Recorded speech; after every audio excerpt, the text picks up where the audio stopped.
இந்த திருத்த மசோதா பிரகாரம் பார்த்தோம்னாக்க அவங்க யாரெல்லாம் திருநர் சமுதாயம் அப்படின்னு சொல்கிறாங்கனாக்க ஹிஜ்ரா, கின்னர், அரவாணி, ஜோக்தா, யூனக் மற்றும் இன்டர்செக்ஸ் கம்யூனிட்டி இந்த மக்கள் மட்டும்தான் வந்து திருநர் சமுதாயத்தை சேர்ந்தவங்க அப்படின்னு சொல்கிற அந்த மசோதா எங்களுக்கு வேண்டாம். அந்த மசோதாவை நாங்கள் நிராகரிக்கிறோம்.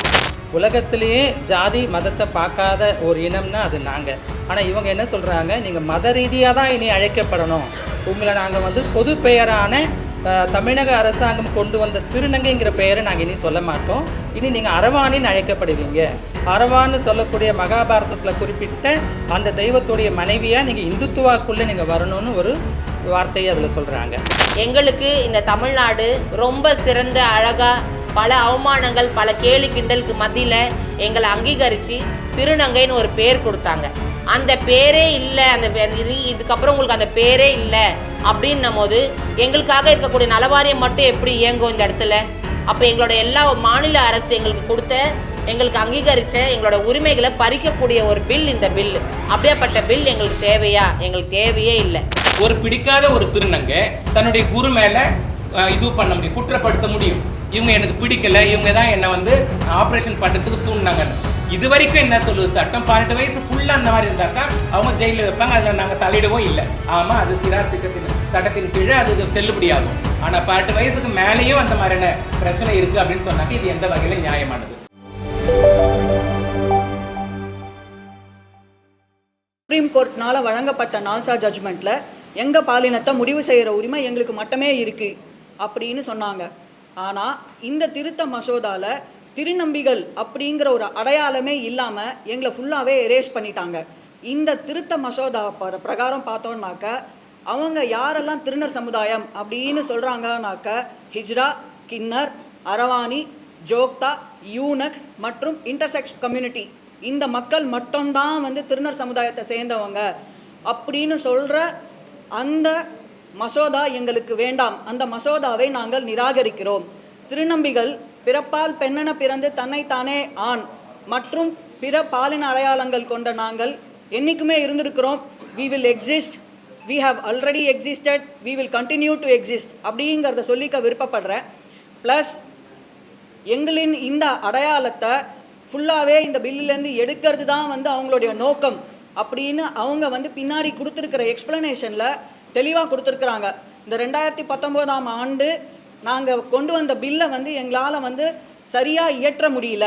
இப்போ 2019ஆம் ஆண்டு அவங்க கொண்டு வந்த அந்த ஆக்டோட அடிப்படையில் டிரான்ஸ்ஜெண்டர் பர்சன் அப்படின்னு யாரை டிஃபைன் பண்ணுறாங்கனாக்கா trans men, trans woman, socio cultural identities, அப்புறம் intersex persons irrespective of any medical intervention. இதை வந்து ஹார்மோன் எடுத்திருக்கலாம், சர்ஜரி பண்ணியிருக்கலாம், இல்லை ஹார்மோன் எடுக்காமலும் இருக்கலாம், சர்ஜரி பண்ணாமல் இருக்கலாம், சுய அடையாளம்தான். அதை கொண்டு வந்த அந்த 2019ஆம் ஆண்டு சட்டமே இருக்கட்டும். இந்த புதிய மசோதா எங்களுக்கு வேண்டாம். எங்கள் அடையாளத்தை அழிக்கும் இந்த மசோதா எங்களுக்கு வேண்டாம். அது மட்டும் இல்லாமல் இந்த மசோதா பிரகாரம் அவங்க என்ன சொல்கிறாங்கனாக்க நாங்கள் குழந்தைங்களை கடத்தி கொண்டு போய் அவங்கள வந்து திருநர் சமுதாயமாக மாற்றுறோம் அப்படிங்கிற ஒரு குற்றச்சாட்டு எங்கள் என்டையர் சமுதாயத்து மேலே வச்சுருக்கிறாங்க. அதுவும் ஒரு தவறான ஒரு கருத்து அப்படிங்கிறதையும் நான் இங்கே பதிவிட விருப்பப்படுறேன். இப்போதைக்கு பார்த்தோன்னாக்கா பிறப்பால் பெண்ணென பிறந்து திருநம்பி ஆண் பிற பாலின அடையாளம் கொண்டவர்கள் நாங்கள் வந்து எங்களுடைய பாலின அடையாளத்தை நாங்கள் ஃபஸ்ட்டு சொல்லும் போதே நேட்டல் ஃபேமிலி தான் ஃபஸ்ட்டு ஸ்பேஸ் ஆஃப் வைலன்ஸே. எங்களை வந்து சாப்பாட்டில் விஷம் வச்சு எப்படி வந்து ஜாதினால் ஹானர் கில்லிங் நடக்குதோ அந்த மாதிரி gender identity based honour killing நடக்குது. இதையெல்லாம் தடுக்கணும் அப்படிங்கிற அந்த முன்னோக்கத்தோடு அவங்க வந்து ஒரு சட்டத்தை இயற்றலை. ஆனால் இன்னும் எங்களை வந்து இன்விசிபிளைஸ் ஆக்கணும், நாங்கள் ஏற்கனவே வந்து எங்களோட அடையாளத்தை நாங்கள் வெளியில் சொல்கிறப்ப எங்களை கொலை பண்ணிடுவாங்கங்கிற அந்த பயத்தோடையே நாங்கள் வாழ்ந்துட்டு இருக்கிறோம், இன்னமும் வாழணும் அப்படிங்கிற அந்த நோக்கத்தோடையே இந்த மத்திய அரசாங்கம் இந்த மாதிரி ஒரு மசோதாவை வந்து திருத்த மசோதாவை போன வெள்ளிக்கிழமை அன்னைக்கு தாக்கல் செஞ்சுருக்கிறாங்க. சமூக நீதி எங்கே? ஒரு அடையாளங்களையே அழிக்கிறீங்களே, நீங்கள் உங்கள் குறிப்பிடுற சமூக நீதி எங்கே அப்படின்னு நான் கேட்க விருப்பப்படுறேன். அதே மாதிரி எங்கள் திருநம்பி பசங்களுக்கும் பிறப்பால் பெண்ணென பிறந்து டிரான்ஸ்மாஸ்குலின், டிரான்ஸ்மேன், மேன், ஜெண்டர் டைவர்ஸ் அப்படின்னு அடையாளம் காண்ற மக்களுக்கும் சப்போர்ட் பண்ணுற அமைப்புகள் எல்லாமே வந்து இப்போ எல்லாரையுமே வந்து ஒரு கிரிமினலாக பார்த்து எங்கள் எல்லாரையுமே வந்து ஒரு 10 ஆண்டு காலம்லேருந்து ஃபுல்லாக லைஃப் டைம் இம்ப்ரிசன்மெண்ட் வரைக்கும் கொண்டு போக முடியும் அப்படின்னு நீங்கள் சொல்கிறீங்களான்னாக்கா அந்த அரசாங்கத்துக்கு எங்களை பற்றின என்ன புரிதல் இருக்குது? நாங்கள் தான் இருக்கிறதுலையே வந்து ஆணாதிக்க சமுதாயத்தில் பிறந்து எங்களுடைய அடையாளத்தை வெளியில் சொல்கிறதுக்குள்ளே நாங்கள் படுற கஷ்டம் எங்களுக்கு மட்டும்தான் தெரியும். எங்களை பற்றின ஒரு புரிதல் கூட இல்லாமல் இந்த மாதிரி ஒரு திருத்த மசோதாவை தாக்கல் செய்த அரசை நான் கண்டிப்பாக எதிர்க்கிறேன். இந்த திருத்த மசோதா எங்களுக்கு வேண்டாம். No going back, reject trans bill. Thank you. அனைவருக்கும் வணக்கம். நான் சென்னை சகோதரன் அமைப்பை சார்ந்த திருநங்கை கலைமாமணி சுதா. வழக்கம் போல தாங்க மத்திய அரசாங்கம் எப்படி மத ரீதியாக எல்லாத்தையும் ஒடுக்குறாங்களோ இப்போ இன ரீதியாகவும் ஒடுக்க ஆரம்பிச்சிட்டாங்க. திருநங்கைகள் வந்துட்டு அவங்க வந்து மத ரீதியாக மட்டும்தான் பார்க்குறாங்க. உலகத்திலேயே ஜாதி மதத்தை பார்க்காத ஒரு இனம்னா அது நாங்கள். ஆனால் இவங்க என்ன சொல்கிறாங்க, நீங்கள் மத ரீதியாக தான் இனி அழைக்கப்படணும், உங்களை நாங்கள் வந்து பொது பெயரான தமிழக அரசாங்கம் கொண்டு வந்த திருநங்கைங்கிற பெயரை நாங்கள் இனி சொல்ல மாட்டோம், இனி நீங்கள் அரவாணின்னு அழைக்கப்படுவீங்க. அரவான்னு சொல்லக்கூடிய மகாபாரதத்தில் குறிப்பிட்ட அந்த தெய்வத்துடைய மனைவியாக நீங்கள் இந்துத்துவாக்குள்ளே நீங்கள் வரணும்னு ஒரு வார்த்தையை அதில் சொல்கிறாங்க. ரெண்டாவது வந்துட்டு நாங்கள் ஒரு இடத்துலையும் போயிட்டு எங்களுடைய துணியை தூக்கி எங்கள் உறுப்பை காமிக்கணும்னு சொல்கிறாங்க. இது எந்த விதத்தில் நியாயம்னு பாருங்கள். ஒரு ஐடென்டிட்டி கார்டு வாங்கணுன்னா எங்களுக்கு என்ன உறுப்பு இருக்குது, அந்த உறுப்போட தன்மை என்னன்னு சொல்லிட்டு மாவட்ட ஆட்சியர் அலுவலகத்தில் போயிட்டு நாங்கள் காமிக்கணும்னு சொல்கிறாங்க. ஆணோ பெண்ணோ யாரோ அவங்களுடைய அடையாளத்தை சொல்லும்போது அதனால் ஒரு ரேஷன் கார்டோ ஒரு ஓட்டர் ஐடியோ ஒரு ஆதார் கார்டோ வாங்கும்போது அவங்களுடைய அந்தரங்கத்தை எங்கேயும் காமிக்கணும்னு அவசியம் இல்லை. ஆனால் எங்களுக்கு அந்த அவசியம் ஏன் வந்ததுன்னு தெரியல. அது எங்களுக்கு எவ்வளோ பெரிய அவமானத்தை கொடுக்கும், எவ்வளோ பெரிய அசிங்கத்தை கொடுக்கும். நாங்கள் வாழ்கிறதுக்காக தானே பிறந்தோம். எங்களுடைய துணியை தூக்கி ஒரு இடத்துலையும் காமிச்சு பாருங்கள் நாங்கள் எப்படி இருக்கிறோன்னு சொல்ல முடியாது.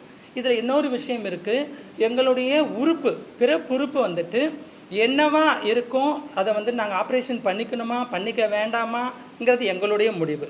அதை நாங்கள் பண்ணாதான் அல்லது ஹார்மோன்ஸாவது எடுத்திருந்தால் மட்டும்தான் நாங்கள் திருநங்கைகள், அதாவது அவங்களுடைய இப்போ புதிய இதில் அரவாணிகள் அப்படி சொல்கிறாங்க.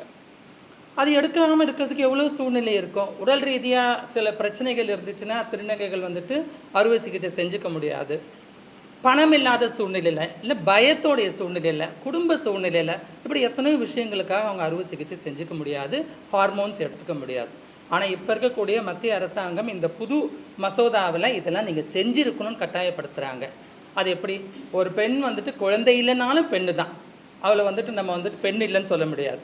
அப்போ ஒரு திருநங்கை வந்து இப்படிலாம் இருக்குன்னு ஒரு டெஃபினேஷனை இவங்க கொடுக்குறது எங்களுக்கு ஒரு பெரிய மன உளைச்சலை உண்டாக்குது. சொல்லப்போனால் புதுசாக வரக்கூடிய இளம் திருநங்கைகள் இதெல்லாம் பண்ணிக்கிட்டு வந்து தான் ஐடென்டிட்டி கார்ட்ஸே வாங்கணுன்னா அவங்க எங்கே போய் பண்ணியிருப்பாங்க? வளர்ந்த சென்னை மாதிரியான இடங்களுக்கே இதுக்கான சூழல் இல்லைன்னும் போது கிராமப்புறங்களில் இருக்கக்கூடிய 16, 17, 18 வயசு திருநங்கைகள் இதெல்லாம் செஞ்சுக்கிட்டு வந்து தான் அவங்களுடைய ஜெண்டரையும் நேமையை மாற்றி ஒரு கார்டு வாங்கணும்னு சொல்கிறாங்க. இதை நாங்கள் முற்றிலும் புறக்கணிக்கிறோம். மூணாவதாக எங்களுக்கு வந்துட்டு 2 தாய் வீடுன்னு சொல்லணுங்க. ஒன்று வந்துட்டு எங்களுடைய பெற்றவங்க திருநங்கைகளுடையது, ரெண்டாவது எங்களுடைய ஜமாத்துங்கிறது நீங்கள் உடனே முஸ்லீம் பேரெல்லாம் வச்சு யோசிக்காதீங்க. இஸ்லாமியர்கள், இந்துக்கள், கிறிஸ்தவர்கள் எல்லாம் எங்களுக்கு ஒன்று. நாங்கள் அதிகமாக இஸ்லாமியர்கள் மத்தியில் மும்பை, டெல்லியில் வாழ்ந்ததால் எங்களுடைய கூட்டத்தை வந்து ஜமாத்துன்னு சொல்லி பழகிட்டோம். அந்த கூட்டத்தை இருக்கக்கூடிய ஒரு அம்மா திருநங்கை இருப்பாங்க, அவங்க எங்களுக்கு 2வது தாயாக இருப்பாங்க. அந்த தாய் எங்களுக்கு இனிமேல் இல்லைன்னு சொல்ல வராங்க. என்னென்னா, எங்களை ஒரு திருநங்கை, புது இளம் திருநங்கை வச்சுக்கோங்களேன், அவங்கள வந்து ஒரு தத்து இடத்த ஒரு ஜமாத்தில் இருக்கக்கூடிய மூத்த திருநங்கை வந்துட்டு அறுவை சிகிச்சைக்கு அனுப்புனாலோ இல்லை வேறு வழி இல்லாத அவங்கள வந்துட்டு கடைக்கடையாக காசு கேட்க அனுப்புனாலோ அவங்க குற்றவாளின்னு கருதப்படுற மாதிரி இந்த சட்டம் சொல்லுது. அது எப்படிங்க? அப்போ வந்து என்ன பாதுகாப்பு சிஸ்டத்தை வந்து மத்திய அரசாங்கம் இந்தியா முழுக்க கொண்டு வந்திருக்கு. எங்களுக்கான குடும்பத்தில் எங்களை ஒதுக்கிட்டா அந்த குடும்பத்தில் இருக்கிறவங்களுக்கு ஏதாவது தண்டனை சட்டம் இருக்கா, இல்லை அந்த குடும்பத்தில் இருக்கிறவங்க மேலே ஏதாவது வந்துட்டு நாங்கள் கேஸ் போட்டு அவங்கள வந்துட்டு தண்டனைக்கு உள்ளாக்குறதுக்கான வழிமுறை இருக்கா? எதுவுமே இல்லை. அப்படி இருக்கும்போது ஒரு 17, 18 வயசில் வந்துட்டு மற்ற திருநங்கைகள் வந்து இருக்கிறாங்க. அவங்க எப்படி வந்துட்டு ஒரு டிரான்சிஷனை மாறி முழு திருநங்கையாக மாறுறாங்களோ அந்த மாதிரி இவங்க பண்ணுவாங்க, அவங்களோட தொழிலை அவங்க கற்றுக்குவாங்க. ஆனால் அது அப்படியே தடை செய்து இந்த புதிய மசோதா இதெல்லாம் வந்து எங்களுக்கு ஒரு பெரிய மன உளைச்சலையும் கஷ்டத்தையும் கொடுக்குது. இது எந்த நாட்டிலிருந்து இவங்க அந்த ஃபார்முலாவை கொண்டு வந்து இந்தியாவில் திருநங்கைகள் இருக்கக்கூடாதுன்னு சொல்ல வராங்களா? அது ஒருவேளை அதை மாதிரி ஏதாவது வேறு ஒரு நாட்டிலேருந்து கற்றுக்குறாங்களான்னு கூட எங்களுக்கு தெரியல. பெரிய கஷ்டமாக இருக்குது. நாங்கள் தேர்தல் நேரத்தில் இதை எதிர்க்கிறோம், நீங்கள் யாரும் நினைக்க வேண்டாம். நாங்கள் எந்த கட்சியும் எதிர்க்கணுங்கிறது எங்களோட நோக்கம் இல்லை. நாங்கள் வாழணும், எங்களை வாழ விடுங்க. எங்களை மாதிரியான திருநங்கைகளையும் எங்களுக்கு பின்னாடி வரக்கூடிய சமூகத்துக்கும் நீங்கள் செய்யணும்னு நினச்சிங்கன்னா அந்த மசோதாவில் அவங்க படிக்கிறதுக்கும் அவங்க வேலை செஞ்சு பிழைக்கிறதுக்கும் அதை மூத்த திருநங்கைகள் நிம்மதியாக வாழ்கிறதுக்கும் வழி ஏற்படுத்தி கொடுங்க. எங்களுக்கு ரொம்ப வயிற்றுச்சலாக இருக்குது, எங்களுக்கு மன கஷ்டமாக இருக்குது. இந்த மாதிரி எங்களை தாக்குதலுக்கு உள்ளாக்கி எங்களை ஒரு ஓரமாக ஒடுக்கி விடாதீங்க. நாங்கள் ஏற்கனவே ஒடுக்கப்பட்டிருக்கிறோம். எங்களுக்கு வந்துட்டு சமூகத்தாலேயும் குடும்பத்தாலேயும் இன்னும் போதுமான அளவுக்கான அக்செப்டன்ஸ் இல்லை. அரசாங்கத்தை நம்பி நாங்கள் இருக்கிறோம். எங்களை தயவு செய்து வாழ விடுங்க. எல்லோருக்கும் வணக்கம்.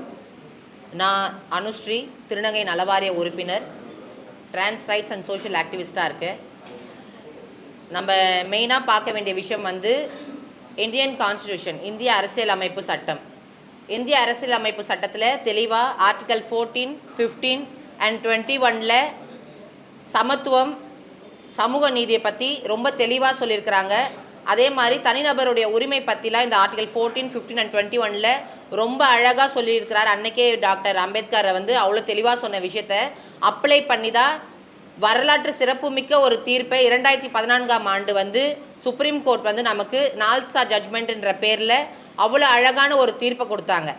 அந்த தீர்ப்பில் அழகாக சொல்லியிருக்கிறாங்க, those who are identify themselves as a transgenders they're all transgenders சொல்லியிருக்கிறாங்க. ஒவ்வொருத்தருடைய பாலினத்தை உறுதிப்படுத்த வேண்டியது அவங்கவுங்களுடைய தனிநபருடைய உரிமைன்றதை அவ்வளோ அழகாக சொன்ன ஒரு விஷயத்தை ஒரு சட்டம், ஒரு மசோதா அப்படின்றது ஒரு கம்யூனிட்டியை உயர்த்துவதற்காக மட்டும்தான் இருக்கணுமே கண்டி அதை தாண்டி ஒரு கிராஸ் ரூட் லெவலில் ரொம்ப மார்ஜினலைஸ்டாக இருக்கக்கூடிய ஒரு கம்யூனிட்டியை மேலும் அவங்கள வந்து பின்னோக்கி செல்வதற்கோ இல்லை அவங்கள இன்னும் ரொம்ப போட்டு தாக்குறதுக்கோ ஒரு சட்டமோ ஒரு மசோதாவோ ஏற்றப்படக்கூடாது. ஆனால் அந்த வகையில் இப்போ வந்து டிரான்ஜெண்டர் ப்ரொடெக்ஷன் ரைட்ஸ் பில் 2026 அப்படின்ற இந்த 26ஆம் ஆண்டுக்கான 79th பில்லை வந்து இன்ட்ரடியூஸ் பண்ணியிருக்கிறாங்க மாநிலங்களவையில். அது ரொம்ப ரொம்ப இந்த திருநர் சமூகத்தை வஞ்சிக்கக்கூடிய ஒரு பில்லாக வந்து இன்ட்ரடியூஸ் பண்ணியிருக்கிறாங்க. எங்களுடைய உரிமைகள், அதாவது எங்கள் பாலினத்தை உறுதி செய்ய வேண்டியது எங்களுடைய வேலை. அதை வந்து இன்னொருத்தவங்க ஒரு மேஜிஸ்ட்ரேட்டோ இல்லை ஒரு மெடிக்கல் ஆஃபீஸரோ பார்த்து தீர்மானிக்கக்கூடிய ஒரு விஷயம் இல்லை. எங்களோட பாலினம், எங்களோட பாலினத்தை தீர்மானிக்க வேண்டிய எங்களோட உரிமை எங்ககிட்டேருந்து பறிக்கிற மாதிரி ஒரு பில். இது ரொம்ப ஒரு தவறான விஷயம். இன்னொன்று, எங்களுக்கு இந்த தமிழ்நாடு ரொம்ப சிறந்த அழகாக பல அவமானங்கள் பல கேலி கிண்டலுக்கு மத்தியில் எங்களை அங்கீகரித்து திருநங்கைன்னு ஒரு பேர் கொடுத்தாங்க. அந்த பேரே இல்லை, இதுக்கப்புறம் உங்களுக்கு அந்த பேரே இல்லை அப்படின்னும் போது எங்களுக்காக இருக்கக்கூடிய நலவாரியம் மட்டும் எப்படி இயங்கும் இந்த இடத்துல? அப்போ எங்களோட எல்லா மாநில அரசு எங்களுக்கு கொடுத்த, எங்களுக்கு அங்கீகரித்த எங்களோட உரிமைகளை பறிக்கக்கூடிய ஒரு பில் இந்த பில்லு. அப்படியாப்பட்ட பில் எங்களுக்கு தேவையா? எங்களுக்கு தேவையே இல்லை. ஒவ்வொரு அரசுமே வந்து எங்களுடைய உரிமைகளுக்காக குரல் கொடுத்தாங்கன்னா நாங்கள் அவங்க பின்னாடி நிற்போன்றதுல சந்தேகமே கிடையாது. ஆனால் எங்களோட உரிமைகளை மீண்டும் மீண்டும் பறிக்கிற விதத்தில் ஒவ்வொரு பில் பாஸ் பண்ணுறாங்கனாக்கா அது எந்த விதத்தில் ஒரு நியாயமாக இருக்கும் சொல்லுங்கள் பார்ப்போம். இன்னொன்று, எங்கள் ஜமாத் சிஸ்டம் ஏற்கனவே சுதாமா சொன்ன மாதிரி தான் ஒரு அம்மா அப்பா ஒரு பிள்ளைக்கு கொடுக்க வேண்டிய ஒரு அத்தியாவசியமான ஒரு விஷயம் பாதுகாப்பு. அந்த பாதுகாப்பை அவங்களே கொடுக்க தவற நேரத்தில் எங்களுடைய ஜமாத் சிஸ்டம், எங்களுடைய முன்னோர்கள், எங்களுடைய பெரியோர்கள் எங்களுக்கு கொடுத்த அந்த அரவணைப்பையும் அந்த பாதுகாப்பையும் குற்றம்னு சொல்லி நீங்கள் தீர்மானிக்கிறது நீங்கள் யார்? எங்களை 10 ஆண்டுலேருந்து எங்களை வந்து ஆயுட்காலம் வரைக்கும் எங்களுக்கு சிறை தண்டனை கொடுக்கறதுக்கு விதிக்கிறதுக்கு நீங்கள் யார்? இதெல்லாம் எங்களுடைய உரிமைகள், அடிப்படை உரிமைகளை எங்ககிட்டேருந்து பறிக்கிறதுக்கு சமம். அதாவது அம்மா அப்பாவாலே புறக்கணிக்கப்பட்ட எங்களை பாதுகாத்து அரவணைச்ச எங்களோட முன்னோர்களை தண்டிப்பீங்கன்னு சொல்லி சொன்னாக்கா அப்படியாப்பட்ட ஒரு சட்டத்துக்கு எங்களுக்கு தேவையே இல்லைன்றது தான் இங்கே நாங்கள் பதிவு செய்கிறோம். இன்னொன்று, திருநங்கை திருநம்பி அப்படின்ற இந்த விஷயங்கள் தான் வந்து அவ்வளோ அழகாக ஆணித்தரமாக பதிவு செஞ்ச ஒரு விஷயத்துலேருந்து திருநம்பின்ற ஒரு வார்த்தையே நீக்கிறீங்க. இது எவ்வளோ பெரிய ஒரு அநீதி சொல்லுங்கள் பார்ப்போம். ஒரு பாலின அடையாளத்தையே நீங்கள் நீக்கிறீங்கன்னு சொன்னாக்கா அது ரொம்ப பெரிய தவறு. அந்த மாதிரி விஷயத்தை எங்கள் மேலே திணிக்காதீங்க. எங்களுக்கு வேண்டியது நால்சா ஜட்ஜ்மெண்ட்டோ இந்த இந்தியன் கான்ஸ்டியூஷனில் இருக்கக்கூடிய ஆர்டிக்கலையும் பின்பற்றி எங்களுக்கான சமூக நீதியோ சமூக பாதுகாப்பையோ நீங்கள் உறுதி செய்யணுன்றது தான் என்னுடைய வேண்டுகோள். We love NALSA, withdraw new transgender bill 2026. Thank you. அனைவருக்கும் வணக்கம். நான் வினோதன் பேசுகிறேங்க. இடைப்பாலின மக்களுக்கான சமூக செயல்பாட்டாக இருக்கிறேன். தமிழ்நாடு அரசுடைய தமிழ்நாடு திருநர் மற்றும் இடைப்பாளினர் நல வாரியத்துடைய மெம்பராக இருக்கேன் அண்ட் டிராஃப்டிங் கமிட்டி மெம்பராகவும் இருக்கேன். இங்கே உள்ளவங்களுக்கு எத்தனை பேருக்கு இடைப்பாளினர் பற்றி தெரியும்னு தெரியல. இடைப்பாளின மக்கள் ஆண் பெண் என்ற பைனரி அல்லாமல் பிறப்புறுப்பினாலேயோ கொனாடல் ஹார்மோனல் எண்டோக்ரைனல் இஷ்யூனால் வேறுபட்டு பிறக்கக்கூடிய குழந்தைகளை தான் இன்டர்செக்ஸ் மக்களாக நம்ம கருதுகிறோம். உலக அளவில் 1.7 விழுக்காடு, அதிகபட்சம் 2 விழுக்காடு மக்கள் இன்டர்செக்ஸ் மக்களாக வாழ்கிறாங்க. இதில் வந்து 20,000 ஒரு குழந்தை இன்டர்செக்ஸாக பிறக்கக்கூடியது என்று WHO ரெகக்னேஷன் சொல்லுது. அது நிமித்தமாக பார்க்கும்போது நம்ம இடைப்பாளின மக்களை இந்த இப்போ புதுப்பிக்கப்பட்ட திருநர் மற்றும் இடைப்பாளினர் மக்களுக்கான மசோதாவில் இடைப்பாளினர் மக்களை சொருகி இருப்பது முற்றிலுமாக புறக்கணிக்கத்தக்க விஷயம். ஏன்னா திருநர் மக்கள் வேறு, இடைப்பாளின மக்கள் வேறு என்பதை WHO ரெகக்னைஸ் பண்ணி சொல்கிறாங்க. இடைப்பாளினர் மக்கள் திருநர்கள் ஆக முடியாது. ஆனால் திருநர் மக்களில் சில இடைப்பாளர் மக்கள் இருக்கலாம். ஆனால் முற்றிலுமாக திருநர் மக்களே இடைப்பாளர் மக்கள் என்று ஒரு தவறான புரிதலை கொண்டு எனக்கு தெரிஞ்சு நம்மளுடைய மாண்புமிகு அமைச்சர் MSJE அமைச்சர் அவர்கள் இந்த மசோதாவை காவி மையில் எழுதின மாதிரி தான் எனக்கு தெரியுது. ஸோ எங்கள் மீது எந்த ஒரு வண்ணத்திரிப்புகளையும் தெளிக்காதீங்க. நாங்கள் பல்வேறுபட்ட நிறங்களில் இருக்கோம், பல்வேறுபட்ட அடையாளத்தில் இருக்கிறோம். ஒரு திருநர் என்ற ஜெண்டர் ஐடென்டிட்டிக்குள்ளே செக்ஷுவல் கேரக்டரைசேஷன் அப்படிங்கிற ஒரு விஷயத்தை உள்ளே திணிக்கிறதுன்றது முழுக்க முழுக்க ஏற்றுக்கொள்ள முடியாதது. National legal service authority versus union government of India அந்த வழக்கில் உயர்நீதிமன்றத்தில் சட்டம் சொல்லுது, தீர்ப்பு சொல்லுது, அவங்களோட சுய அடையாளத்தை அவங்க நிர்ணயிப்பாங்க அப்படின்னு. இடைப்பாளின மக்கள் பல அடையாளங்களில் இருக்கிறோம்.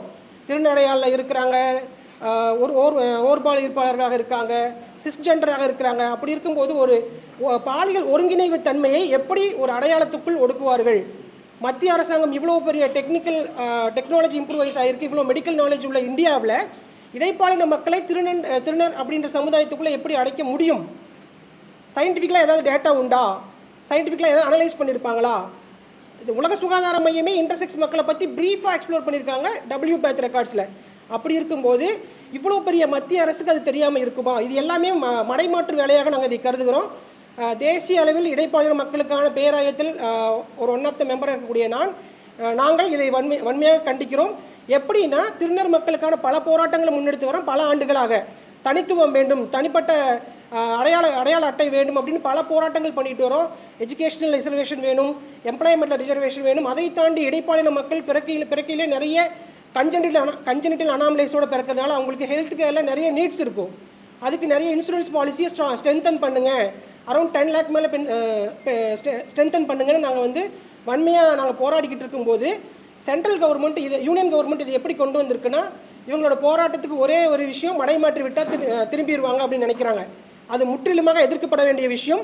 ஸோ அறிவார்ந்தவர்கள் தமிழ்நாடு தான் வந்து முதன்மை மாநிலமாக இடைப்பாளின மக்களை வந்து கொள்கைகளை ஏற்றுக்கொண்டு இடைப்பாளின மக்களுக்கான தனிப்பட்ட அங்கீகாரம் கொடுத்துருக்குறாங்க, ஐடி கார்டு கொடுத்துருக்குறாங்க, ஹெல்த் கேரில் இம்பார்ட்டன்ஸ் கொடுத்துருக்குறாங்க. இது எல்லாமே யூனியன் கவர்மெண்ட் ஒரு பெரிய பொருட்டாக எடுத்துக்கொள்ளாமல் இடைப்பாளின மக்களை திருநர் அடையாளப்படுத்துவது, ஒரு பாலின அடையாளத்துக்குள் அடக்குவது என்பது முற்றிலுமாக எதிர்க்கத்தக்க ஒரு விஷயம். அந்த முறையின் கீழ் இடைப்பாளின மக்களின் மொத்த குரலாக இடைப்பாளின மக்களுக்கான அடுத்த கட்ட திருத்தத்தினால் வந்து திருநர் மற்றும் இடைப்பாளினர் அப்படின்னு மசோதாவை இயற்ற வேண்டும். இடைப்பாளினர் மக்களுக்காக வேண்டி தனிப்பட்ட அங்கீகாரங்கள் கொடுக்க வேண்டும். பல வருட போராட்டம் இது.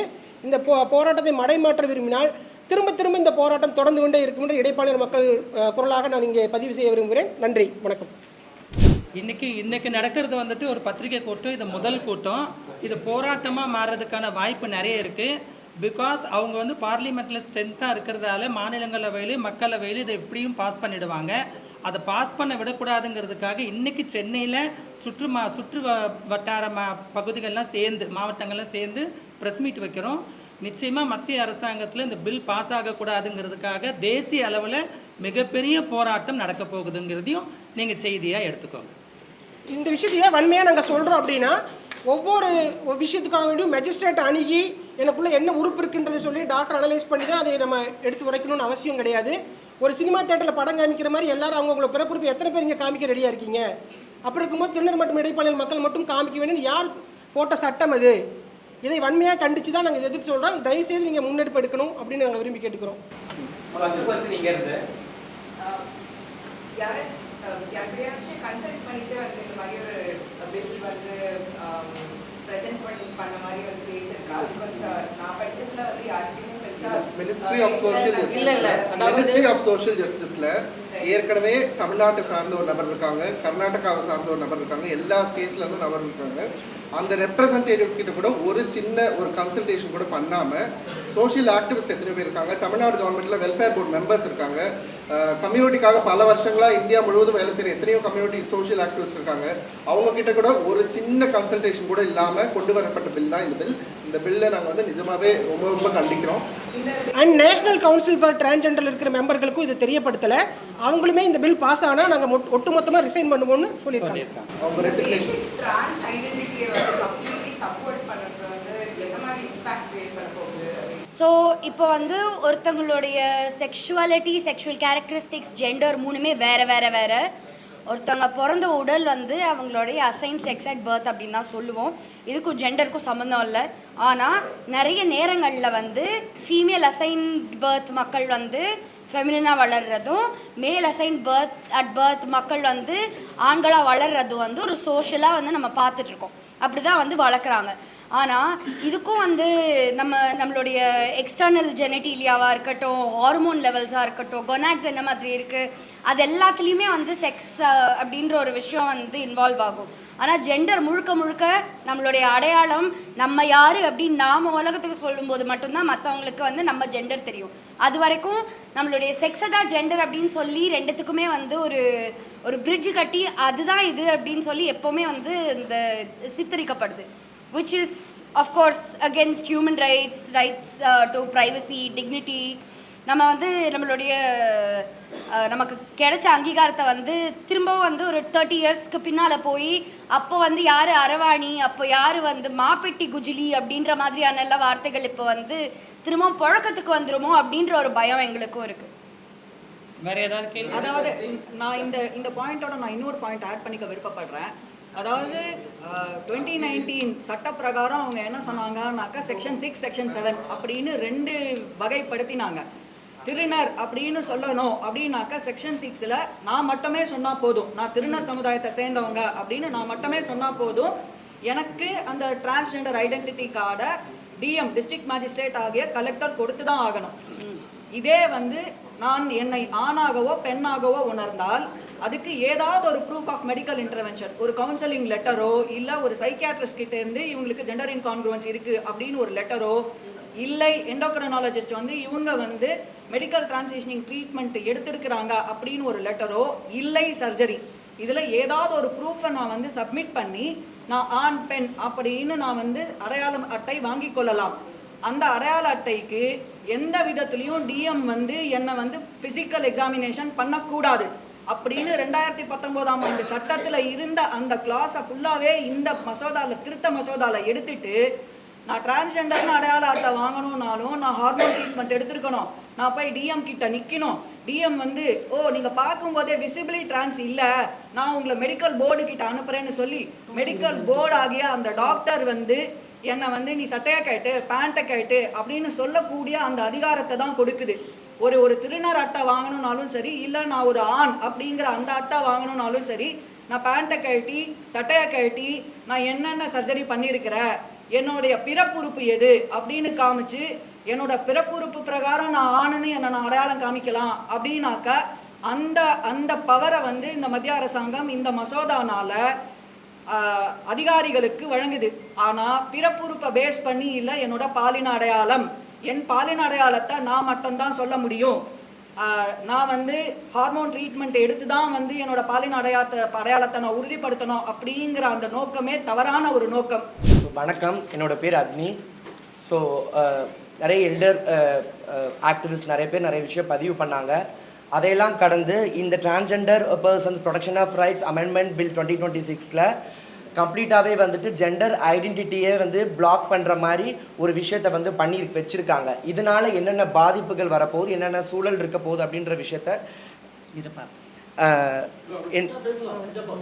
என்னென்ன சூழல் இருக்க போகுது அப்படின்றத நான் கொஞ்சம் எலாபரேட் பண்ணணும்னு நினைக்கிறேன். பிகாஸ் இப்போ தான் திருநர் சமூகத்தில் இப்போ தான் வந்து ஓரளவுக்கு கல்வி அறிவு பெற்று இந்த சமூகத்தில் ஓரளவுக்கு ஒரு நிலை பெறுவதற்கான ஒரு தன்மை பெறுவதற்கு, அதுவும் இது வந்து தமிழ்நாட்டை மட்டுமே நான் சொல்கிறேன். இப்போ தான் ஓரளவுக்கு நம்ம தமிழ்நாடு அரசு எடுத்த முன்னெடுப்புகளை வச்சுட்டு ஓரளவுக்கு டிரான்ஸ் கம்யூனிட்டி கொஞ்சம் எமர்ஜ் ஆகி வந்துட்டு இருக்க இந்த சூழலில் கம்ப்ளீட்டாக ஐடென்டிட்டி வந்து நம்மளுடைய நால்சா ஜட்ஜ்மெண்ட் கிளியராகவே சொல்லிட்டாங்க. ஏன்னா பாடி அட்டானமின்னு சொல்லி ஒரு வார்த்தையை பயன்படுத்துகிறாங்க, அண்ட் செல்ஃப் டெட்டர்மினேஷன் ஒரு வார்த்தையை பயன்படுத்தி இட் இஸ் ரைட் அப்படின்னு சொல்லப்பட்டிருக்கு. அதை வயலேட் பண்ணுற மாதிரி நீங்கள் ஒரு அமெண்ட்மெண்ட் பில் கொண்டு வந்துட்டீங்க. அதனால் என்ன நடக்கும்னாக்கா ஒரு டிரான்ஸ் கார்டு வாங்கிறதுக்கே பெரும் சிக்கல். கல்வியறிவு பெற்றிருக்கிற எங்களை போன்ற வெகு சில திருநர் மக்களுக்கே வாங்குவதற்கு சிக்கலாக இருக்கிற இந்த சூழலில் பெருமளவில் கல்வியறிவு பெறாத திருநர் சமூகத்தில் இருக்கிறாங்க. அவங்க எப்படி இப்போ ஒரு ஐடி கார்டு வாங்குவாங்க, எப்படி இந்த கவர்னன்ஸ் வந்துட்டு ஈஸி பண்ணணும், மக்களுக்கு ஏற்றாற் போல் அவங்களுக்கான ஐடென்டிட்டி ப்ரூஃப்ஸ் வாங்குறதுக்கு ஈஸி பண்ணணும். நீங்கள் ஒரு திருநர் அடையாள அட்டை வாங்குவதற்கே நீங்கள் இவ்வளோ டைட் பண்ணிட்டீங்க அப்படின்னாக்க மற்ற ஐடென்டிட்டி ப்ரூஃப் எதுவுமே வாங்க முடியாது. ஏன்னா வீட்டிலேருந்து வெளியில் வர திருநர் சமூகத்தில் இருக்க எல்லாம் அவங்களுடைய எஜுகேஷனல் டாக்குமெண்ட்ஸு, அவங்களுடைய ஆதார், பேன் எதுவும் எடுத்துகிட்டுலாம் வர முடியாது. அவ்வளோ சிக்கலுக்குரிய வாழ்வியல் தான் வாழ்ந்துக்கிட்டு இருக்கோம். அப்படி இருக்கிற பட்சத்தில் ஒரு ஐடி கார்டு வாங்குறதுக்கே இவ்வளோ டைட் பண்ணிட்டீங்க அப்படின்னாக்க அப்புறம் எப்படி மற்ற எஜுகேஷனல் டாக்குமெண்ட்ஸ் மற்ற திங்ஸ் எல்லாம் எப்படி ஒரு திருநர் சமூகத்தில் இருக்கிறால வாங்க முடியும்? ஸோ இந்த ஒரு சிக்கல். அதையெல்லாம் தாண்டி இந்த அமெண்ட்மெண்ட் பில்லில் முக்கியமாக பேசப்பட வேண்டிய பில் ஆல்ரெடி நால்சா ஜட்ஜ்மெண்ட்லேயே நம்மளுக்கு நிறைய வாய்ட் இருக்கிறதா நம்ம நிறைய ஆக்டிவிஸ்ட்டு நம்ம வந்துட்டு பதிவு பண்ணுறோம். ஏன்னா ஒரு வார்த்தை ரிசர்வேஷன் பயன்படுத்தப்பட்டிருக்கு. ஆனால் ரிசர்வேஷனை என்ஷூர் பண்ணுற மாதிரி எந்த ஒரு ஃபோர்ஸ்ஃபுல்லி எந்த ஒரு விஷயமும் அதில் பண்ணப்படப்பட்ட ஜஸ்ட் பேப்பர் ஒர்க் மாதிரி தான் இருக்குது. அப்படி இருக்கிற பட்சத்தில் டிரான்ஸ்ஜெண்டர் ப்ரொடெக்ஷன் ஆக்ட் 2019 ரிசர்வேஷனை என்ஷூர் பண்ணலை. எஜுகேஷன் அண்ட் ஹெல்த் கேர் வந்து டைட் பண்ணுற மாதிரியும் என்ஷூர் பண்ணுற மாதிரி எந்த ஒரு அதில் பெரிய கிளாஸ் அதில் இடம்பெறவில்லை.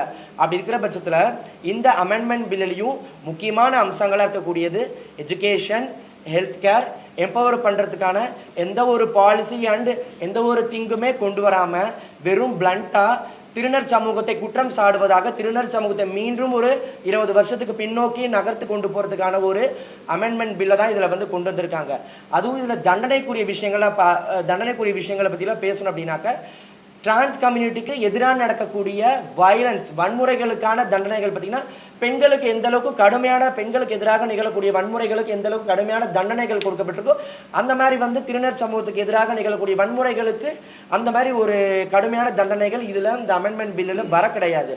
இன்னுமே அந்த வன்முறையை பெருசாக அக்கௌண்டபிலிட்டியாகவே கருதலை இந்த அரசு வந்து திருநர் சமூகத்துக்கு நடக்கக்கூடிய வன்முறைகள், திருநர் சமூகத்துக்கு எதிராக நிகழக்கூடிய அநீதிகளை வந்து பெருசாக வழக்குகளாகவோ காவல்துறைகளையோ நீதிமன்றங்களையோ பெரிதாக வந்துட்டு அதை எடுத்து செல்வதற்கான விஷயமாகவே கருதலை. எங்களை வந்து ஒரு ஹியூமனாகவே கருதாத ஒரு விஷயமாக தான் இந்த அமெண்ட்மெண்ட் பில்லில் பார்க்கப்படுது. உச்சபட்சமாக 2 வருஷம் தண்டனை கொடுத்தா எனஃப். ஒரு வயலன்ஸ் இது பண்ணால் டிரான்ஸ் கம்யூனிட்டிக்கு எதிராக ஒரு வயலன்ஸ் நடந்தால் 2 வருஷம் தானே.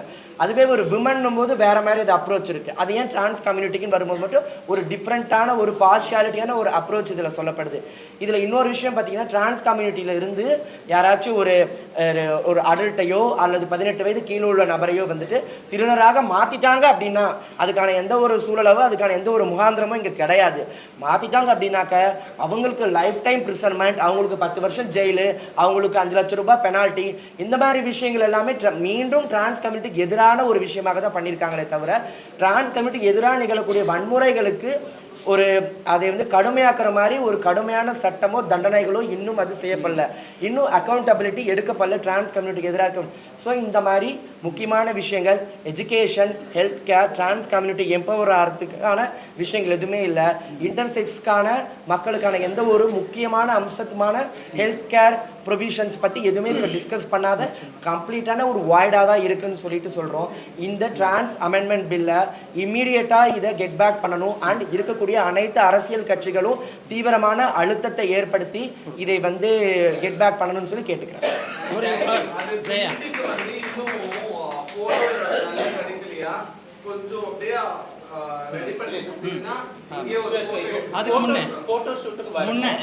முன்னே ஒன்று சேர்த்துக்கணுங்க. தமிழக அரசாங்கம் தான், அதாவது 2014 நால்சா வெர்சஸ் யூனியன் ஆஃப் இந்தியாவுக்கு முன்னவே தமிழக அரசாங்கம் கௌரவமான ஒரு பேரை கொடுத்தது. 2009 திருநங்கைகள் நல வாரியத்தை கொடுத்தது. 2011 இப்போ இருக்கக்கூடிய தமிழக அரசாங்கம் தான் திருநங்கைகள் தினத்தை கொடுத்தது, ஸ்பெஷல் எஸ்எஸ்ஜியை கொடுத்தது, அது சப்சிடியோட லோனை கொடுத்தது, எல்லா பெண்கள் திட்டத்திலையும் திருநங்கைகளை உள்ளே கொண்டு வந்தது, திருநம்பிங்கிற பேரை கொண்டு வந்தது, திருநங்கைகளுடைய நல வாரியத்தில் வந்து திருநம்பிகளையும் போர்டு மெம்பர் ஆக்குனாங்க. அதாவது எஸ்பிசியில் மாநில திட்டமிடல் குழுவில் நர்த்தகி அம்மா ஒருத்தவங்களை மெம்பராக உட்கார வச்சாங்க. கார்ப்பரேஷனில் வந்து 2 மெம்பரை கொண்டு வந்தாங்க. இத்தனை திட்டங்களையும் தமிழ்நாட்டில் இப்போ இருக்கக்கூடிய அரசாங்கம் கொண்டு வந்துட்டாங்கங்க. புதுசாக மத்திய அரசாங்கம் எங்களுக்கு வந்துட்டு எதுவும் செய்யலைனா கூட இந்த மாதிரி கெடுதலை செய்யாமல் இருந்தால் போதுங்கிறத நீங்கள் டேக் ஹோம் மெசேஜாக எடுத்துகிட்டு போனீங்கன்னா போதும். அடுத்ததா மேடம் கேட்டிருந்தாங்க ஃப்ரம் இந்து ரைட். அவங்க என்ன கேட்டாங்க அப்படின்னா, என்ன மாதிரியான இம்பாக்ட், அதாவது ஆப்போசிட் இம்பாக்ட், அது நெகட்டிவ் இம்பாக்ட் எப்படி வரும் அப்படின்னு கேட்டாங்க. இல்ல வாய்ஸ்க்காக இல்லை, அவங்களுடையக்காக பதில். என்னன்னா முக்கியமான விஷயம் வந்து மிக முக்கியமான விஷயம் 3. அது என்னன்னா, நம்பர் 1 அந்த self identity. 2014 April 15 NALSA versus union of India verdict பிரகாரம் ஒருத்தர் திருநங்கைன்னு சொன்னாலோ திருநம்பின்னு சொன்னாலோ அவங்க செல்ஃப் அட்டஸ்மெண்ட் லெட்டர் வச்சா போதும். நான் திருநங்கை அல்லது நான் திருநம்பி அப்படின்னு சொன்ன போது அவங்களுக்கு 18 வயது பூர்த்தி அடைஞ்சிருக்கணும்.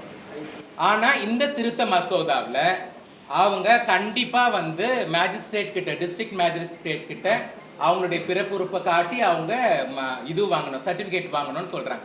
இது முதல் தவறு. இது என்ன ஆகும் அப்படின்னா, அடுத்தடுத்த காலகட்டத்தில் புதுசாக வர்றவங்களுக்கு அந்த ஒரு நல்ல சூழல், அந்த எனேபிளிங் என்வைரன்மெண்ட் இருக்காது. பிடிக்காத அரசு அதிகாரிகள் இவங்க திருநங்கை இல்லைன்னு சொல்லலாம். இன்னைக்குமே இந்த அளவில் ஒரு 40 வருஷமா டிரான்ஸ் மூவ்மெண்ட் நடந்துட்டு இருக்கு. இப்போவுமே doctors they are not fully sensitized. காரணம் என்னன்னா, அவங்களுக்கு தெரியாது ஆணுறுப்பு இருந்தா திருநங்கையா இல்லையே, அவங்க அந்த மாதிரிலாம் கிடையாது அப்படின்னு தான் நினைக்கிறாங்க. இன்னைக்குமே திருநம்பிகள் போனாங்கன்னா அவங்க ஏன் பாட்டம் சர்ஜரி பண்ணிக்கல, ஆனால் நீங்கள் வந்து ஹார்மோன்ஸுக்கு வந்துக்கிறீங்க இப்படிலாம் சொல்கிறாங்க. பாட்டம் சர்ஜரிக்கு இங்கே எங்கேயுமே நல்ல ஹாஸ்பிட்டலோ நல்ல மருத்துவங்களோ இல்லை. அப்படின்னும் போது இப்போவே அந்த மாதிரியான சென்சிட்டிவ்ஸ் இல்லாத இருக்கும் பொழுது இதெல்லாம் கட்டாயமாக்கப்பட்டா இன்னும் திருநங்கைகள் திருநம்பிகள் இடைப்பாளினருடைய வாழ்க்கை முறை ரொம்ப சிக்கலாகும். அவங்களுடைய சுயமரியாதை குறைவு இன்னும் மேலோங்கும், இன்னும் அவங்க ஹிட்டனாக தான் போவாங்க. Number 1 negative impact.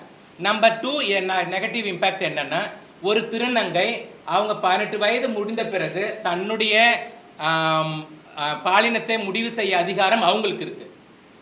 அது 18 வயது பூர்த்தி அடைஞ்சாலுமே கூட அவங்களுடைய குருவோ அல்லது வேற ஏதாச்சும் அமைப்புகளோ அவங்களுக்கு வந்து அந்த ஃபெமினைசேஷன் ப்ராசஸோ அல்லது மேஸ்குலைனைசேஷன் ப்ராசஸோ டிரான்சிஷனுக்காக அவங்க பண்ணினாங்கன்னா அது குற்றம் அப்படின்றாங்க. அந்த குற்றம் எப்படி ஆகும், நெகட்டிவ் இம்பேக்டாக என்ன மாதிரின ஆகும் அப்படின்னு சொன்னால், ஒரு பிடிக்காத ஒரு திருநங்கை தன்னுடைய குரு மேலே இது பண்ண முடியும், குற்றப்படுத்த முடியும். இவங்க எனக்கு பிடிக்கல, இவங்க தான் என்னை வந்து ஆப்ரேஷன் பண்ணுறதுக்கு தூண்டினாங்கன்னு. இது வரைக்கும் என்ன சொல்லுது சட்டம், 18 வயசுக்குள்ள அந்த மாதிரி இருந்தாக்கா அவங்க ஜெயிலில் வைப்பாங்க. அதில் நாங்கள் தலையிடவும் இல்லை. ஆமாம், அது சிறார் சட்டத்தின் கீழே அது செல்லுபடியாகும். ஆனால் 18 வயசுக்கு மேலேயும் அந்த மாதிரியான பிரச்சனை இருக்குது அப்படின்னு சொன்னாக்க இது எந்த வகையில் நியாயமானது? 2வது இம்பேக்ட். 3வது ஆர்கனைசேஷன்ஸ் தான் நம்ம கம்யூனிட்டி மக்களுக்கு எல்லாருமே, பிகாஸ் அவங்க எல்லாருமே வீட்டை விட்டு வெளியில் வந்துட்டாங்க, அவங்களுக்கு இடம் எதுவுமே தெரியல. அப்போ அவங்க எங்கே போகிறாங்க, அதே மாதிரியான மக்கள்கிட்ட போயிட்டு அவங்களுக்கு யாசகமோ அல்லது பாலியல் தொழிலோ செய்கிறாங்க. Because we don't have any enabling environment. அவங்களுக்கு ஒரு ஜாப் பிளேஸ்மெண்ட்டோ இல்லை அவங்களுக்கு ஒரு வீடோ அவங்களுக்கு வந்த உடனே அவங்களுக்கு வேலையோ எதுவுமே கிடையாது இல்லையா? அப்போ அதே சமூகத்தோட கூட எங்கள் மக்கள் எங்ககிட்ட வரும்பொழுது அதை அவங்க தடுக்கிற மாதிரி என்ன சொல்கிறாங்கனாக்கா, ஆர்கனைசேஷன் அவங்கள வந்து சப்போர்ட் பண்ணி அவங்களுக்கு டிரான்சிஷனுக்கு ஏதாச்சும் ஹெல்ப் பண்ணுறாங்க அப்படின்னாக்கா அதுவும் குற்றம் அப்படின்னு சொல்கிறாங்க. இதை வந்து டைரக்டா குற்றம்னு சொல்லல, ஒரு சட்டத்தின் பால் ஒரு விஷயத்தை எடுத்துன்னு வரும்போது அதனுடைய அடுத்தடுத்து அந்த ஷரத்துகள் எல்லாமே அதை தான் சொல்லுது. இதை தான் இன்டைரக்டா அவங்க பண்ணுவாங்க. இந்த 3 மிக முக்கியமான விஷயங்கள் ரொம்ப ரொம்ப ஆபத்தானது. இது எங்க மக்களுடைய சுயமரியாதையை கேள்விக்குள்ளாக்குது, கண்ணியத்தை கேள்விக்குள்ளாக்குது. ஏற்கனவே அனுஸ்ரீ சொன்ன மாதிரி ஆர்டிகல் 14, 15, 21 இது எல்லாமே தனி மனித உரிமையை பற்றி ரொம்ப அழகாக எடுத்து சொல்லியிருக்கிறார் அண்ணல் அம்பேத்கர் அவர்கள். அதனால தான் ஐபிசி 377 ரீட் டவுன் ஆச்சு. ஐபிசியா ஆர்டிகலா அப்படின்றதுல வரும்போது ஆர்டிகல் தான் நம்மளுக்கானது அப்படின்னு சொல்லிட்டு அது மூலியமா நாம வந்து இந்த அளவுக்கு நம்ம வந்திருக்கோம் அப்படின்னு சொன்னாக்கா இன்னமும் நம்மளை பின்னாடி கொண்டு போறாங்கிறது நல்லதில்லை. அப்புறம் ஒருத்தர் கேட்டாங்க, யார் இதை கொண்டு வந்தாங்க? கண்டிப்பா கமிஷன்ல இருந்து யாரும் சொல்லலை. கவுன்சில் இருந்து யாரும் இதுக்கு ரெக்கமெண்டேஷன் பண்ணலனாக்கா யார் சொல்லியிருக்காங்கனாக்கா இப்போ எங்களுக்கு செவி வழி செய்தி என்னன்னா ஏதோ சாமியார் பெரிய பெரிய சாமியாருங்க இந்த மாதிரியான விஷயத்த சொன்ன மாதிரி செவி வழி செய்தி அந்த அளவுக்கு உண்மையானது தெரியல. Thank you so much.